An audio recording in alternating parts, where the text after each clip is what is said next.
सब करे, अरे सुख में करे न कोई, जो दिल सुख में सुमिरन करे तो दुख काहे को होए।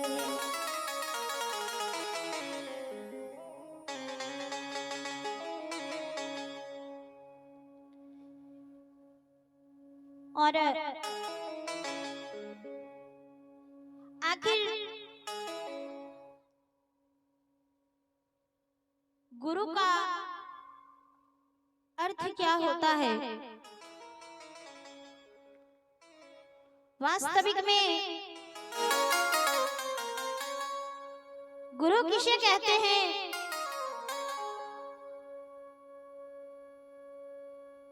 तो गु का अर्थ होता है अंधकार और रू का अर्थ होता है प्रकाश।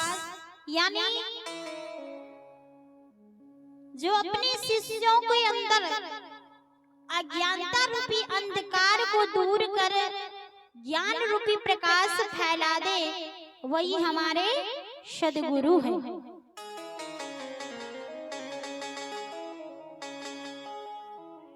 बड़ी सुंदर भजन के माध्यम से कहते हैं,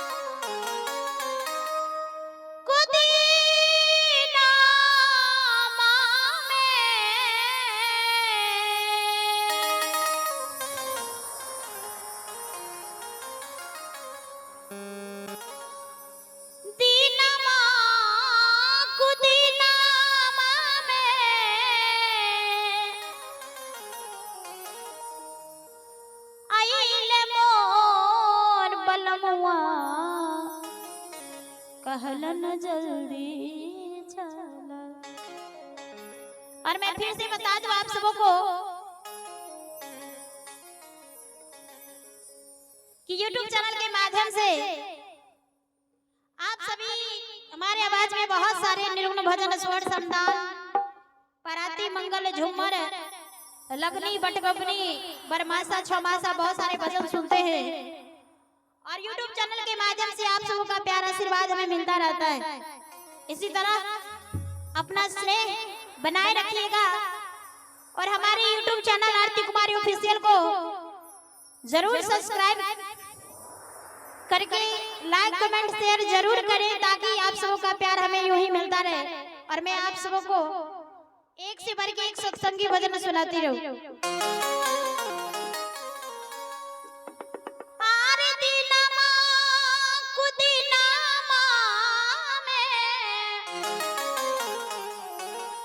अइले मोर बलमुआ कहलन जल्दी चला, बांध के गेठरिया हो जतैया कहलन जल्दी चला, बांध के गेठरिया हो जतैया कहलन जल्दी चला।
कहते हैं, बड़े ही सुंदर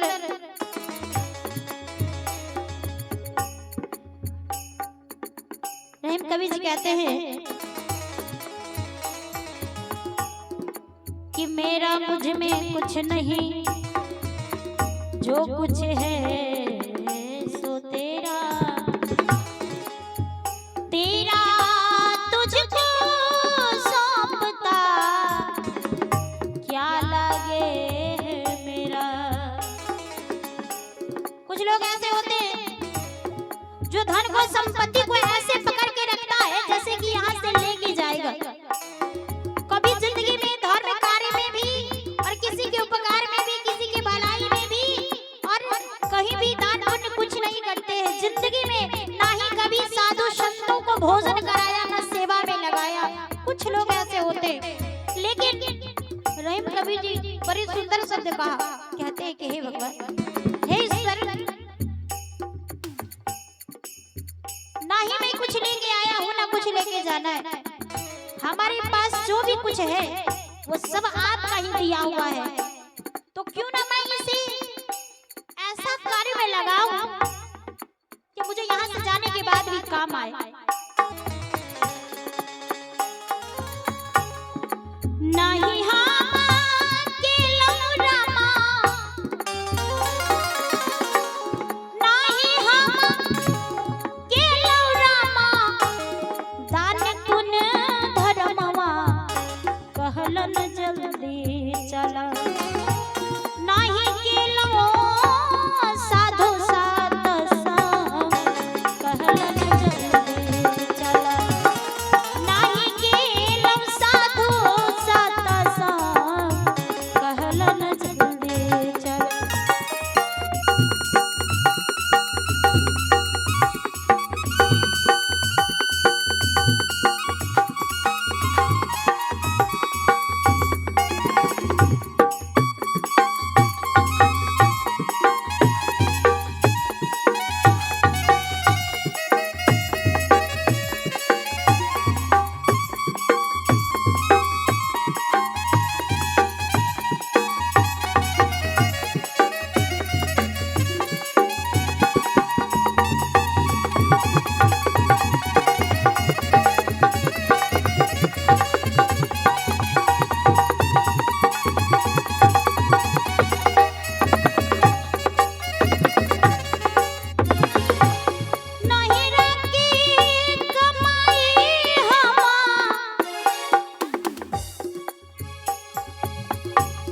ये छोटी सी बच्ची कामनी कुमारी 51 रुपए से प्रसिद्ध की है। सद्गुरु सदा खुशी आनंद रखे। नहीं राके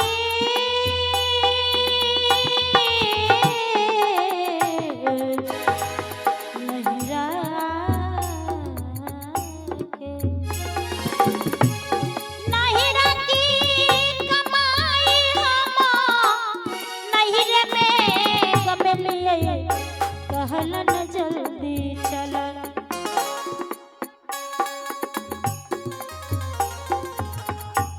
और कुंदन कुमार 51 टका से प्रसिद्ध कहलाथन। और अंकित कुमार जी से हो 101 टका से प्रसिद्ध करे छे। सद्गुरु परिवार सहित सबके सदा खुशी आनंद राखे। अनेकों धर्म कर्म करे तो माता पिता गुरु का सेवा करे, सद्गुरु के चरण में प्रेम बनल रहे। और छोट बच्चिया लक्ष्मी कुमारी से हो 21 टका से प्रसिद्ध करे छे। परमात्मा सदा खुशी आनंद राखे।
चला